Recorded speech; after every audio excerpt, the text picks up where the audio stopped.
There is a crisis brewing in the world of PC gaming, a fundamental shift that's about to change everything you know about building a gaming PC, and it all comes down to the one component that matters most. Let's dive in and break down exactly what is happening. Okay, let's just rip the Band-Aid off. For the first time in 30 years, 3 decades, NVIDIA is on track to release 0 new gaming GPUs in 2026. That's not a typo, not a single one. The entire pipeline for their next generation of gaming hardware is just stopping. So the huge question is, why? I mean, how did we even get here? In this explainer, we're going to uncover exactly how the AI revolution managed to sideline the entire gaming world. To really get a sense of this, you first have to understand just how insane this move really is. This isn't just some product delay we're talking about. This is a complete break from a tradition that's been going on for decades. Think about it. Since way back in 1993, NVIDIA has had this steady rhythm, right? A new release every year, a cycle that gamers and the entire PC industry basically set their clocks by. But then you hit 2026, and boom, a full stop. The RTX 50 Super Series? Canceled. The next-gen RTX 60 series shoved all the way to 2028. This is not a hiccup, folks. This is a 30-year pattern just being shattered. So why on earth would a company break a 30-year streak like that? Well, the answer lies in a tiny, incredibly important component at the heart of every single GPU, and a global tug-of-war to control its very, very limited supply. Meet HBM3. That stands for High Bandwidth Memory. You can think of it as the rocket fuel for the entire AI industry. It's unbelievably fast, it's incredibly expensive, and you absolutely cannot train large AI models without it. And here's the kicker. The very same handful of companies that make this stuff also make the memory that goes into your gaming graphics card. So what you have are two massive industries fighting over the same resource. Gamers need GDDR7. It's fast, it's great for graphics, and it's, relatively affordable.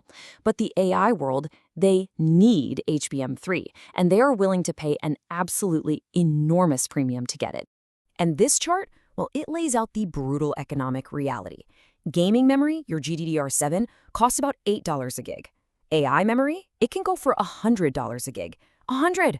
So what's the result? GDDR7 for gaming is facing a severe shortage, while the much, much more profitable HBM3 for AI is sold out for years. If you're a memory maker, the choice is pretty simple. And listen to how market researchers at IDC put it. They said, a new technology wave is actively cannibalizing existing supply chains to feed itself. Cannibalizing.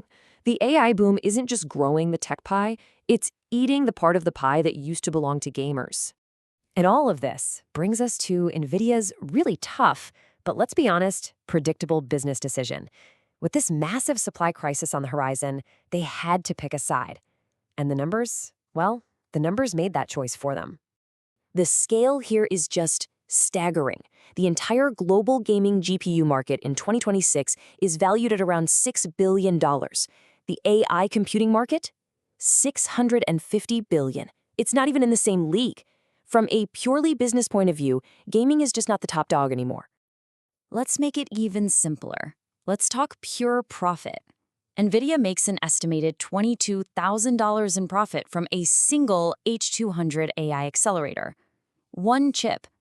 Now, compare that to gaming. To make just $7,000 in profit, NVIDIA has to make and sell 10 of its flagship RTX 5090 gaming cards. So one AI chip versus 10 gaming cards. The math is just undeniable.